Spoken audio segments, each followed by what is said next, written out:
धार्मिक नगरी उज्जैन में 3 दिवसीय अंतर्राष्ट्रीय गीता महोत्सव में श्री कृष्ण पर आधारित सांस्कृतिक कार्यक्रमों का आयोजन किया जाएगा। मुख्यमंत्री डॉक्टर मोहन यादव ने उज्जैन से अंतर्राष्ट्रीय गीता महोत्सव का शुभारंभ किया। श्रीमद् भागवत गीता के 15वें अध्याय का सामूहिक सस्वर पाठ किया गया। देखिए खास रिपोर्ट। एमपी में अंतर्राष्ट्रीय गीता महोत्सव का शुभारंभ। सीएम डॉक्टर मोहन यादव ने महोत्सव का शुभारंभ किया। सीएम मोहन बोले, गीता में मिलता है जीवन का सार। सदैव अन्याय के खिलाफ लड़ना सिखाती है गीता। उज्जैन में मुख्यमंत्री डॉक्टर मोहन यादव के मुख्य आतिथ्य में सोमवार को 3 दिवसीय अंतर्राष्ट्रीय गीता महोत्सव का आयोजन उज्जैन के दशहरा मैदान से किया गया। मुख्यमंत्री डॉक्टर मोहन यादव ने इस अवसर पर सभी को गीता जयंती की शुभकामनाएं देते हुए कहा कि जगत के गुरु भगवान श्री कृष्ण को हम सभी नमन करते हैं। कुरुक्षेत्र के युद्ध स्थल में मोहग्रस्त अर्जुन को भगवान श्री कृष्ण की ओर से दिए गए उपदेश और उनके महत्व को समझने व आत्मसात करने के लिए आज गीता जयंती पर अंतर्राष्ट्रीय गीता महोत्सव का आयोजन किया जा रहा है।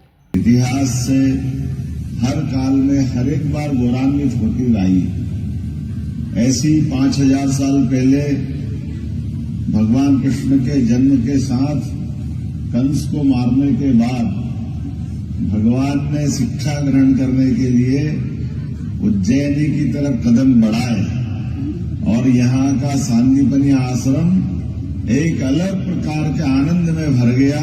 वो एहसास उस काल के लिए भी हमारे लिए गौरवान्वित करने वाला है, जब अमीर गरीब सबके लिए हमारे आश्रम खुले होते, सबको समान रूप से शिक्षा मिलती, तो एक अलौकिक व्यक्तित्व और एक बहुत अलग प्रकार के घटनाक्रम से निकल के आने वाले भगवान कृष्ण बलराम वो भी शिक्षा पा रहे हैं और एक उनके मित्र सुदामा जिनके बारे में बताने की जरूरत नहीं, वो अपनी विपन्नता के बावजूद भी उसी आश्रम में शिक्षा ग्रहण कर रहे हैं। और हमारे लिए उस घटनाक्रम के भी कई इतिहास, लेकिन भगवान कृष्ण के जीवन की तरफ अगर देखें तो वो हमको सदैव प्रेरणा देते हैं।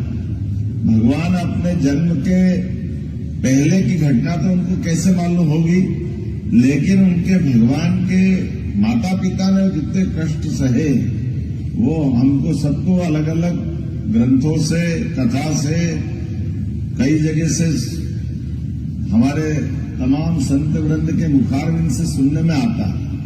लेकिन इन कष्टों के बाद भी भगवान जब अपना जन्म लेकर के आते हैं और बचपन से ही सारे संघर्षों से विजय पताका फहराते हुए कष्टों में मुस्कुराना, वो कालिया नाग के ऊपर कोई कर सकता तो कन्हैया ही कर सकते। हमारे लिए वो इतिहास की अद्भुत घटना है, हमारे लिए सदैव प्रेरणा देता रहे।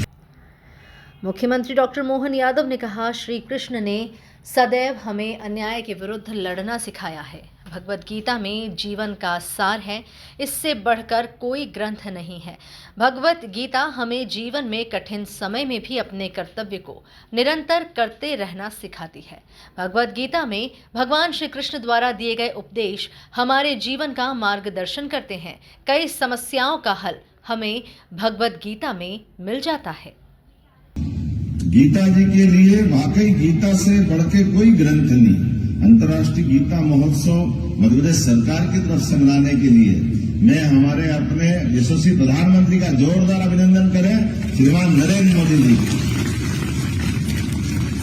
जिनके माध्यम से 2020 में शिक्षा नीति पुनः संशोधित रूप में आई और इस संशोधित रूप से आने के बाद अब हमारे पाठ्यक्रम के अंदर भी हमें गर्व है। हमने गीता जी को भी महत्ता दी है और गोपाल कृष्ण की लीलाओं को भी महत्ता दी है।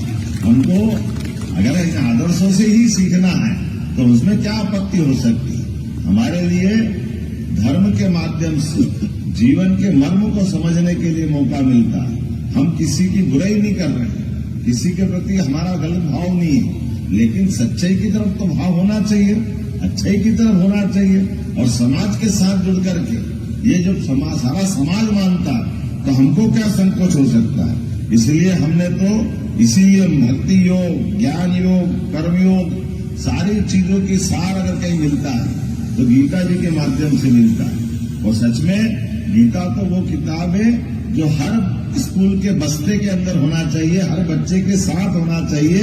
ये हमारा सौभाग्य होना चाहिए।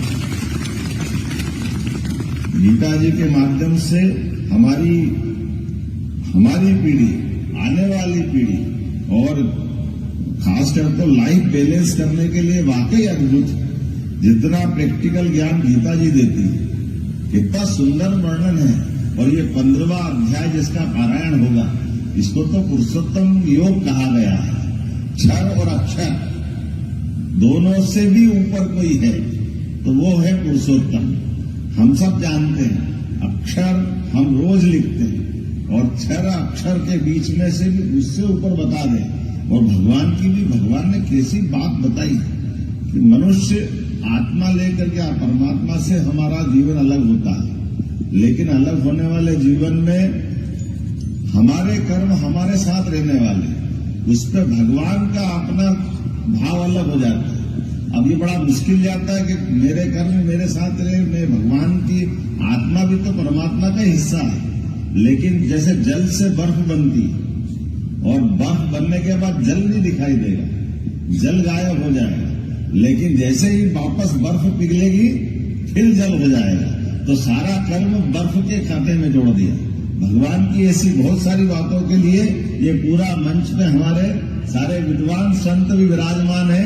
और मैं तो केवल आपके बीच गीता जयंती के इस अवसर पर आपको बधाई देने के लिए आया हूं। और हमारी सरकार ने तय किया है, आज विधानसभा का सत्र भी है, यहाँ गीता जयंती मनाएंगे। भोपाल में भी दोपहर 2 बजे गीता जयंती के कार्यक्रम में शामिल होऊंगा। और शाम को इंदौर में गीता जयंती के साथ हमने तय किया कि हर नगर निगम, नगर पालिका, नगर परिषद, नगरीय निकायों में गीता भवन बनना चाहिए। तो आज गीता भवन की सौगात मध्य प्रदेश को मिलेगी हमारे इंदौर राजवाड़े के पास।